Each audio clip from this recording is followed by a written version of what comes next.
安田文雄赶赴印度，用750亿美元推行印太策略，表面上破坏印俄关系，背地里却对华藏了杀招。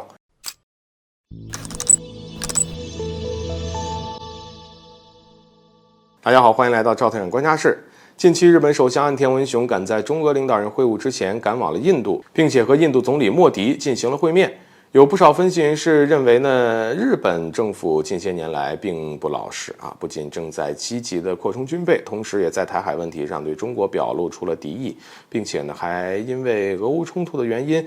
对这个俄罗斯发起了各种制裁措施。所以中俄会晤让岸田非常的紧张，如此着急前往印度，极有可能是准备与莫迪商讨如何应对接下来的国际局势。印媒就放出消息日本首相岸田呢高度赞扬了印度而且还说印度是不可或缺的伙伴，要拿出750亿美元来推动自由开放的印太政策。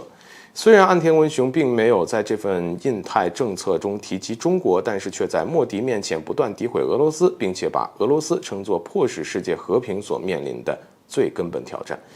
要知道，印度近期呢是有一些背刺俄罗斯的动作。根据俄媒披露，印度已经开始遵从西方对俄罗斯石油设下的限制令，并且还要求印度银行以及商人从俄罗斯进口商品时呢，不要让俄方使用人民币支付。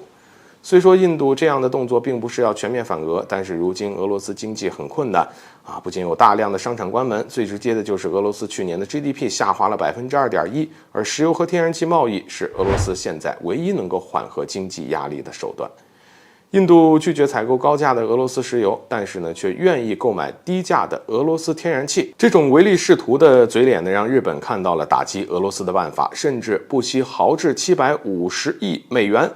值得注意的是，虽然日本这样的动作看上去是企图破坏印度与俄罗斯之间的关系，背地里却对华藏了杀招。中国不能忽视日本所谓的印太政策，其根本的目的是什么呢？说白了，就是为了抢夺在亚太的市场。当然，我国并不是不允许任何国家与我们竞争但是用这样的组建小团体的方式来欺凌弱小，挤压中国在亚太市场的份额，完全就违背了自由贸易的宗旨更不要说日本这些动作极有可能是美国在背后示意的。毕竟美国也有一个所谓的印太战略，如果说这两者没有任何的关联性，估计也没有什么人会相信。而就连印度的专家认为呢，日印联合构建的印太政策是对中国一带一路倡议的最好回应，甚至这位专家诋毁中国一带一路倡议让斯里兰卡、巴基斯坦等国家背负那种不可持续的债务，而印日倡导的印太政策呢，则是在帮助所有国家集体发展。而这种一吹一踩的言论对中国是极大的敌意